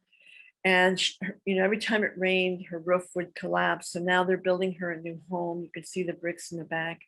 Next, please. And this was a man who, he was living in very bad conditions in the same neighborhood.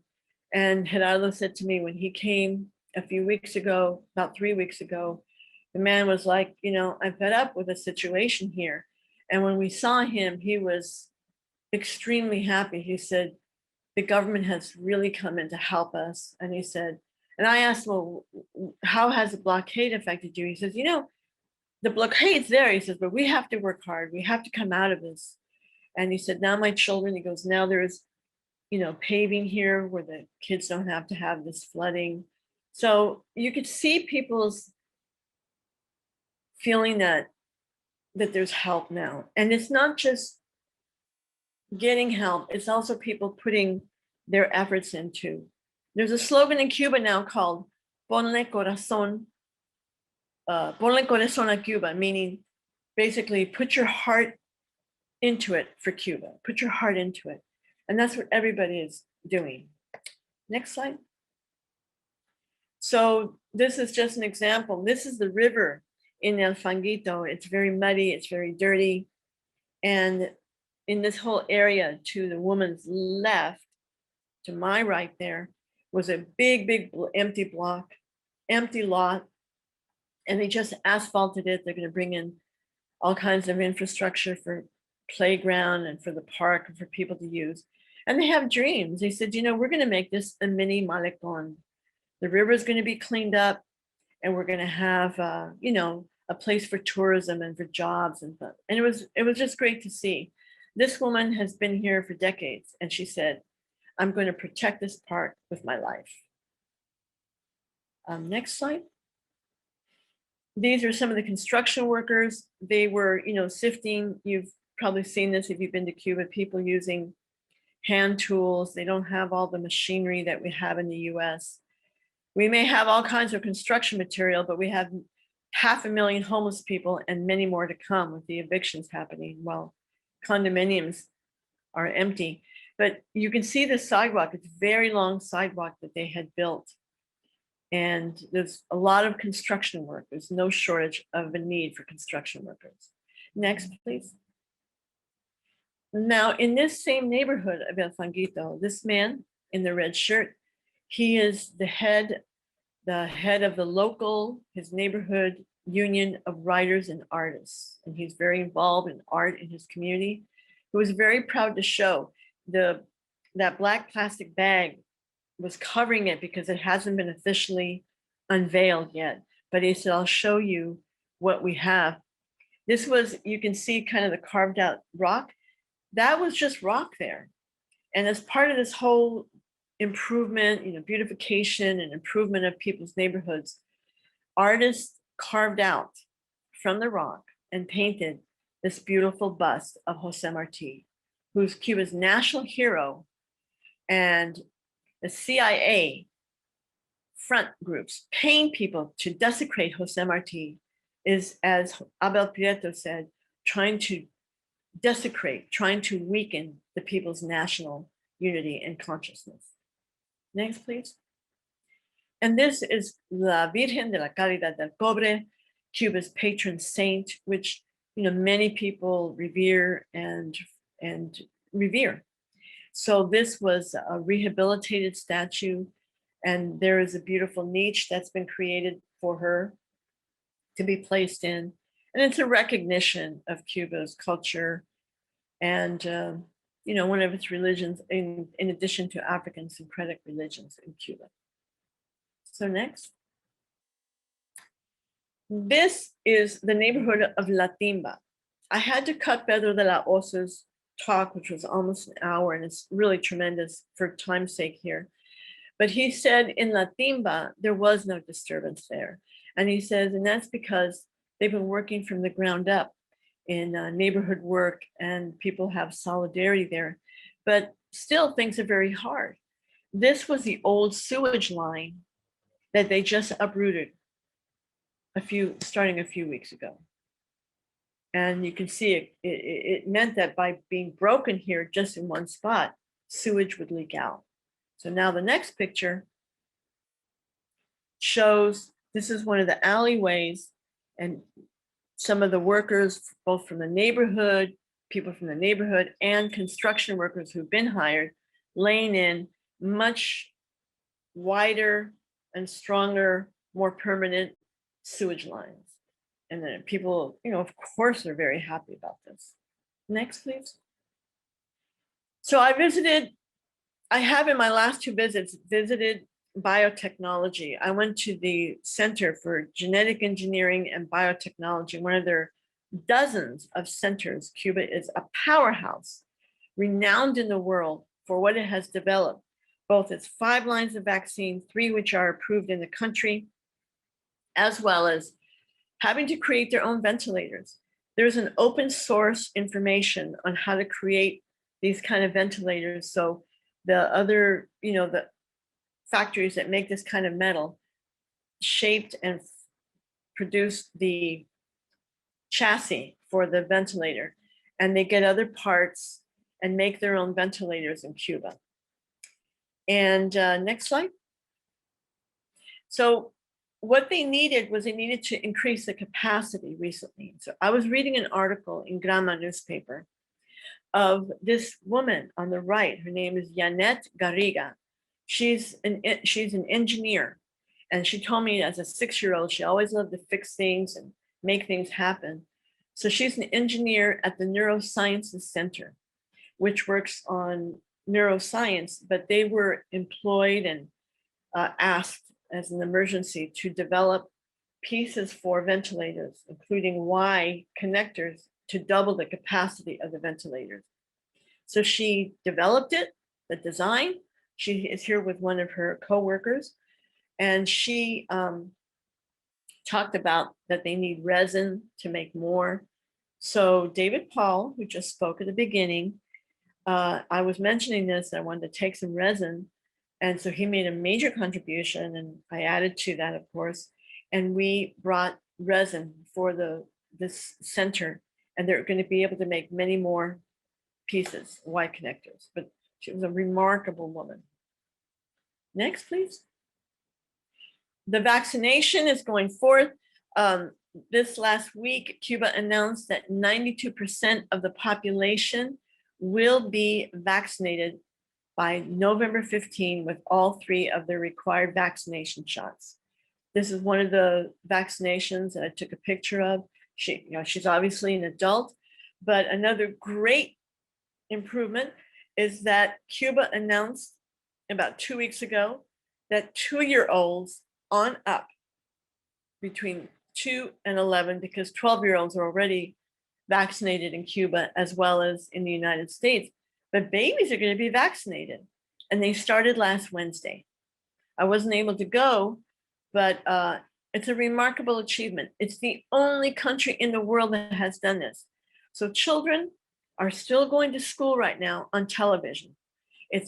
All the kids watch TV to learn their classes. And my sister, who's a teacher here in New York, said that's how it should be done. So it's more evenly done. The teachers, of course, follow up with the kids in the neighborhood, but only until all the kids are vaccinated are they going to go to school in person after November 15. So as of November 15, Cuba is going to allow more flights and open up tourism.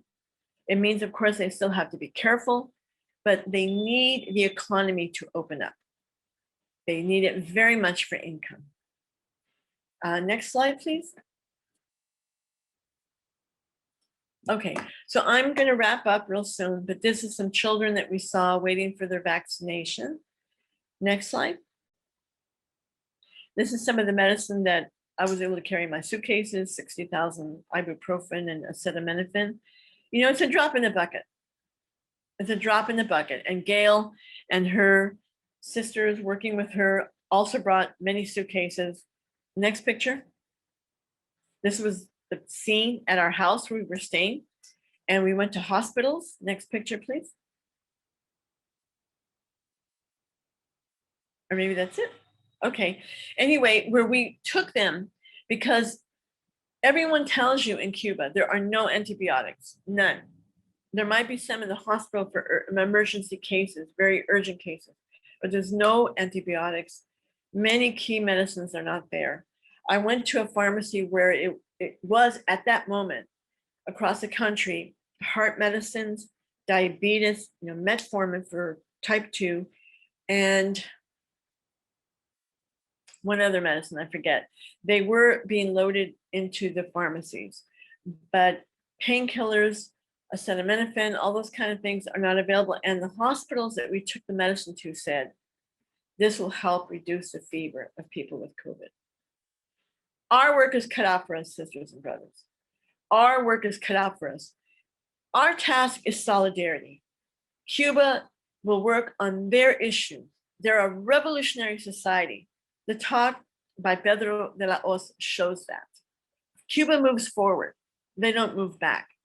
We're losing women's right to abortion in Texas and soon possibly in the United States. Racism is on the rise. Police killings, prison, all these problems that we have, the COVID virus, evictions. We have our work to do here to fight for the struggle at home. And part of that work is internationalism and to defend Cuba's revolution. Thank you.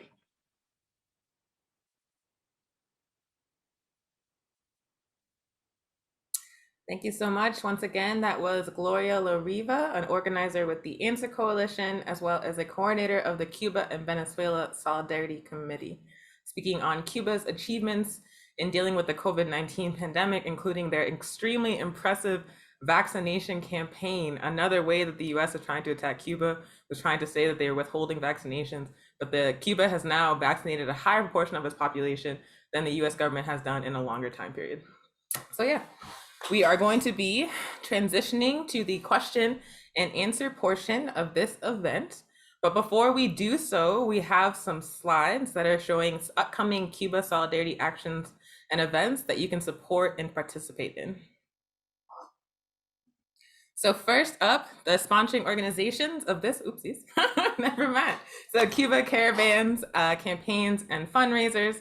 We know that on the last Sunday of each month, all over the world, including throughout the United States, we have been organizing Cuba solidarity car caravans, calling for an end to the US blockade on Cuba, calling for an end to the US government's regime change efforts, attacking the Cuban Revolution. We encourage you to find a car or bicycle caravan near you and participate this coming Sunday, September 26th.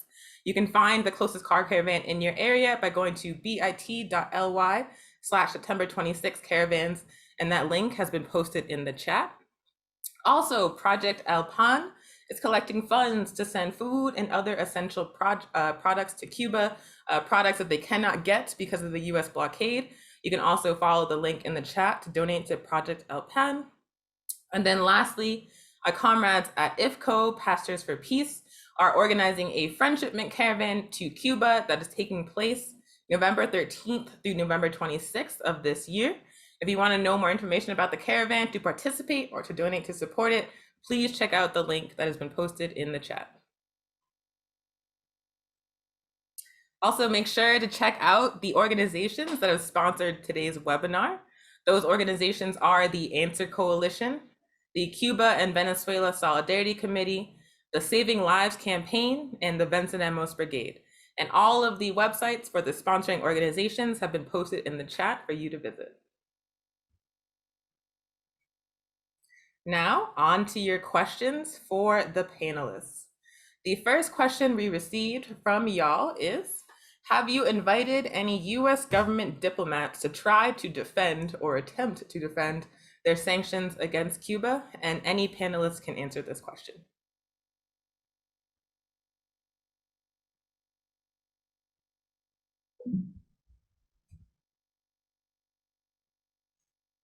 How about Gloria or Obi to answer this question? Go ahead, Obi, would you like to?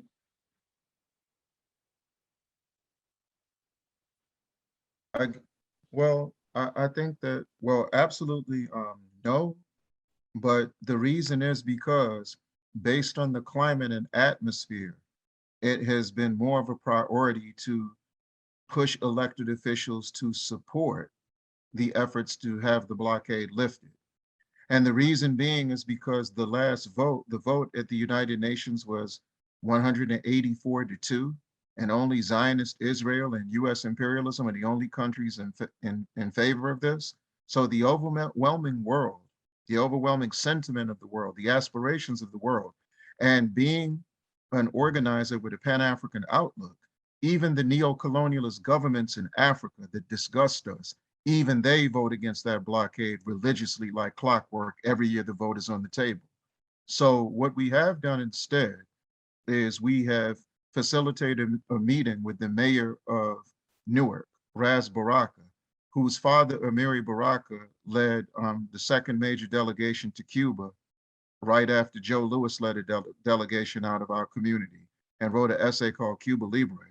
But the reason for that was so that his Corona team can engage the Cuban Ministry of Public Health to exchange strategies and ideas. And then after that, he has promised us that he will make an appeal to the African American Mayoral Association, the National Conference of Black Mayors, and the World Conference of Mayors to call for the blockade to be lifted and to call for the Henry Reed Medical Brigade to gain access to the United States.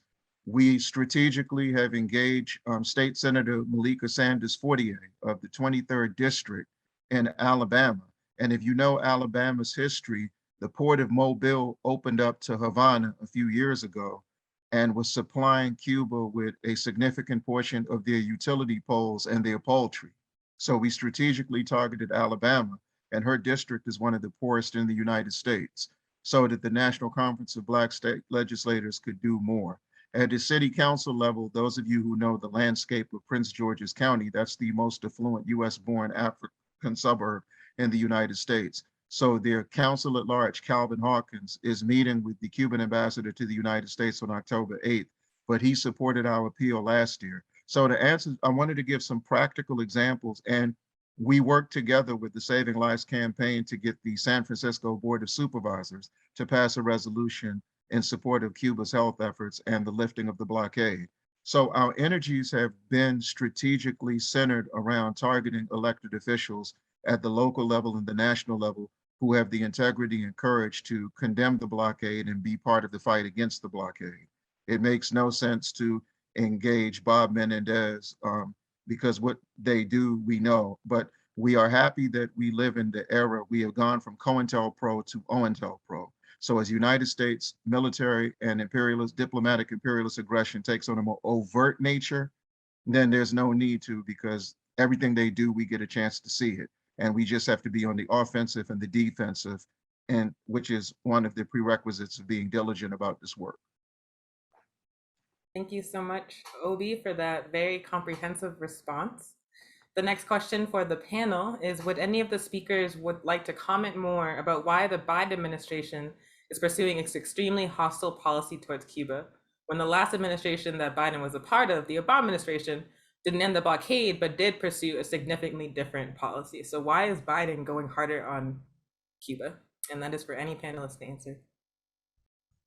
I'd love to take a crack at that.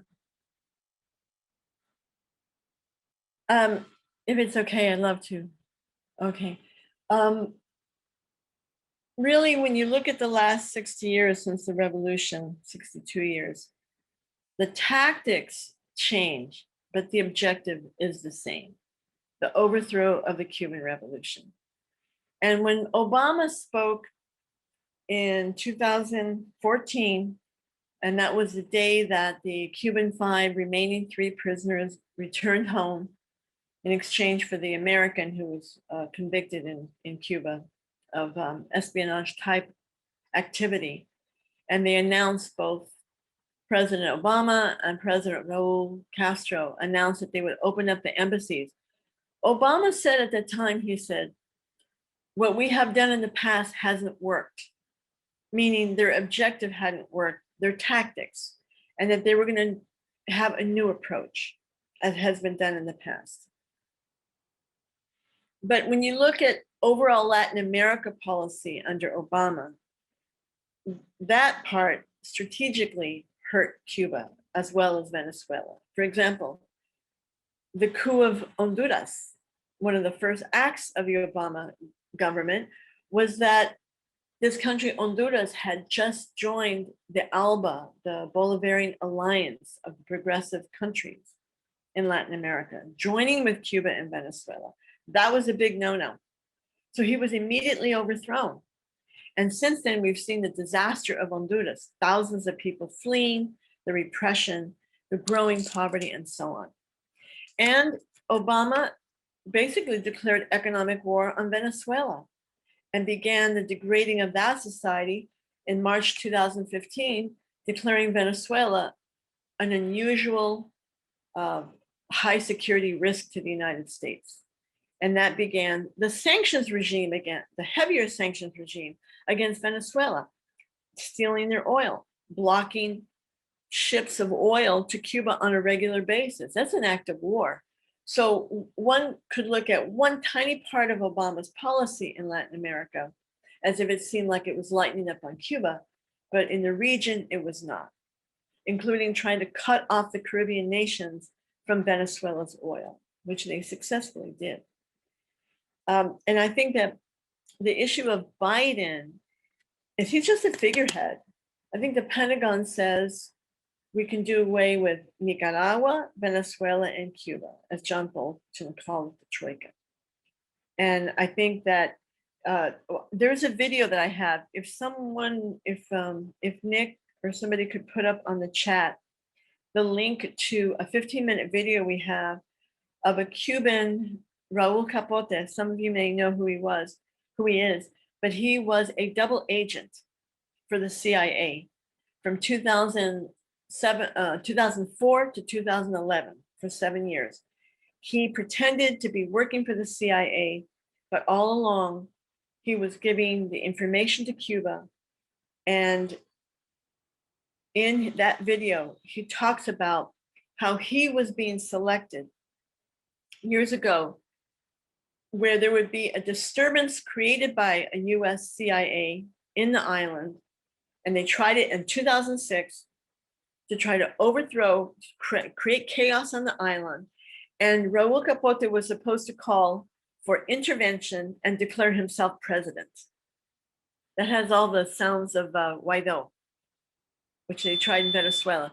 So anyway, I think they're trying the same. I think that's what July 11 was about. So it's tactical changes, but not strategic.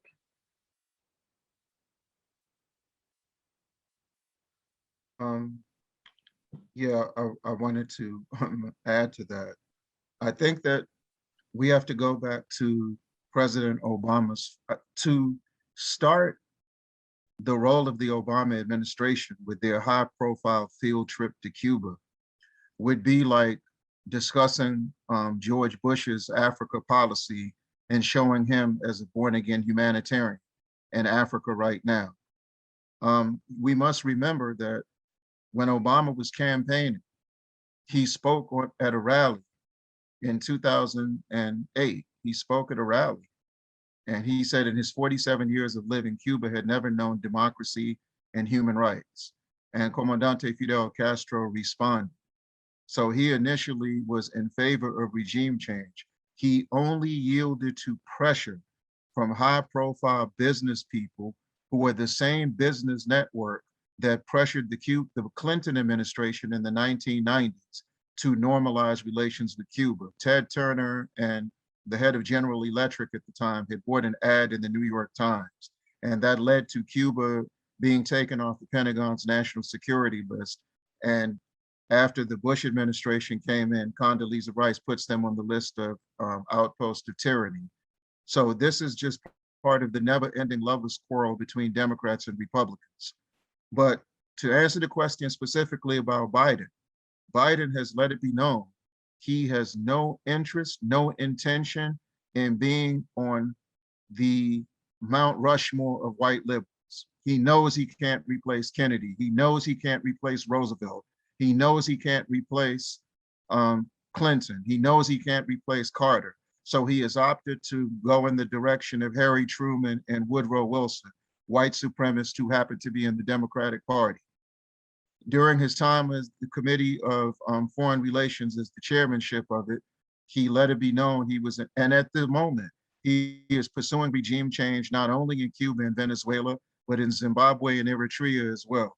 And he's a co-sponsor of the Zimbabwe Democracy and Economic Recovery Act in 2001. And the Senate Committee for Foreign Relations worked with London to impose sanctions on Eritrea for false charges. So this is, as Gloria said, this is an ongoing thing. However, what we have to recognize is that for this reason, it's just that the efforts, and remember, Obama said the might of the military must be matched by the strength of our diplomacy. So what you're seeing is regime change diplomacy at an all-time peak, and Cuba being the target, because as long as Cuba exists, they're going to incur the wrath of the United States. So there is no, that we were not surprised by the Biden administration's position on this. And of course, like we said, Bob Menendez in New Jersey, because remember, this is where Assata Shakur, who has been safe in Cuba for 4 decades now, she comes out of New Jersey. So you have a contingent in New Jersey that's been pressuring Bob Menendez to take a regime change posture, and he's pushing the Biden administration on the Democratic side. So both in the Democratic Party and the Republican Party, they both want regime change. And another historical example, quickly, I would point reference to, is when it came to assassinating Lumumba. Dwight Eisenhower said he should be assassinated. Kennedy said he shouldn't be assassinated, but he should be removed from power and never be allowed to return to power.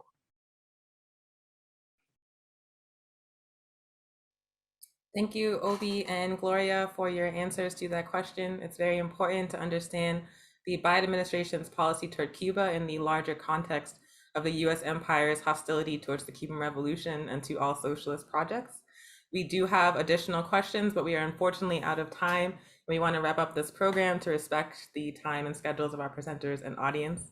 My name is Onyesanwu Chatoye. This has been the Cuban and U.S. Voices Challenging Washington's War on Cuba webinar, presented to you by the Answer Coalition, the Cuba and Venezuela Solidarity Committee, and the Vencemos Brigade, as well as the Saving Lives campaign. We thank you so much for your participation and for your viewing and listening to our speakers. We hope that you will share this video of this panel with as many people as possible to spread the truth about Cuba far and wide. And we hope that you enjoy the rest of your day. And please be sure to check out the links in the chat for how you can support the work of these organizations doing such important solidarity work with the Cuban Revolution.